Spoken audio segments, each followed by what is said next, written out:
बेरानी मोरे गाँव मन की के रहैया ताऊ। कबुआ बेरानी मोरे गाँव मन की के रहैया ताऊ। मैं जिला मुंगेली के दबंग दीवाना, जिला मुंगेली के दबंग दीवाना, तोरे चाहने वाला ता। कबुआ बेरानी मोरे गाँव मन की के रहैया ताऊ। कबुआ बेरानी मोरे गाँव मन की के रहैया ताऊ।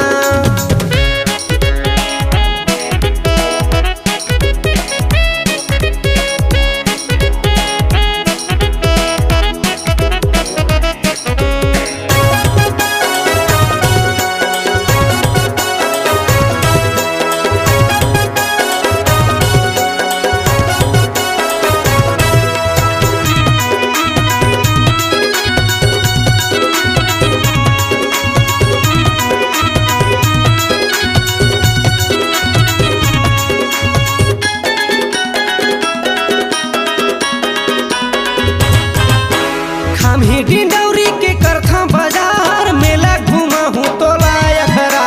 डोंगरी गढ़ माता के दर्शन कराबो, खुड़िया बांध के मजा ला पाबो।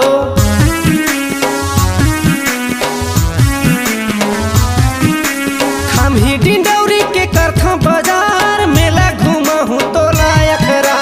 डोंगरी गढ़ माता के दर्शन कराबो, खुड़िया बांध के मजा ला पाबो, खुड़िया बांध के मजा ला पाबो।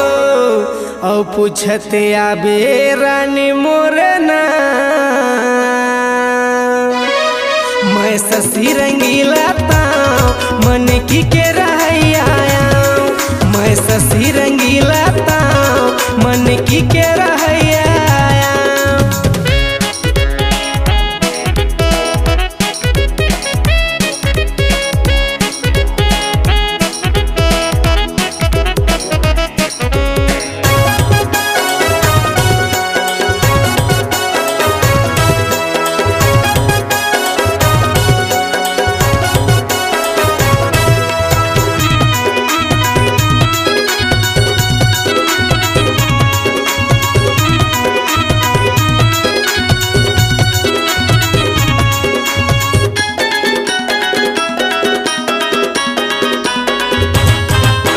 दरिया के पार में पीपर के छाँव गजब सुघर है हमारे गाँव।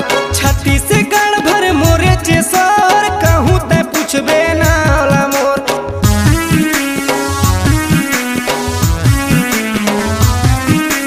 दरिया के पार में पीपर के छाँव गजब सुघर है हमारे गाँव।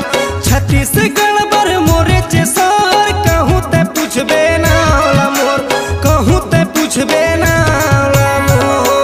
पूछते आबे रानी मोरे गाँव, कबुआ बेरानी मोरे गाँव मन की के रहैया ताऊ। कबुआ बेरानी मोरे गाँव मन की के रहैया ताऊ। मैं जिला मुंगेली के धाकड़ दीवाना, जिला मुंगेली के दबंग दीवाना, तोरे चाहने वाला ता। कबुआ बेरानी मोरे गाँव मन की के रहैया ताऊ। कबुआ बेरानी मोरे गाँव मन की के रहैया ताऊ। कबुआ बेरानी मोरे गाँव मन की के रहैया ताऊ। कबुआ बेरानी मोरे गाँव मन की के रहैया ताऊ। कबुआ बेरानी मोरे गाँव मन की के रहैया ताऊ। आवाज ही आपकी पहचान है। यदि आप अपनी आवाज को एक नया आयाम देना चाहते हैं तो चले आइए मल्टी ट्रैक डिजिटल रिकॉर्डिंग के लिए AVM audio video studio Khamtarai Raipur. Mobile number 9301523929 और 7869646201।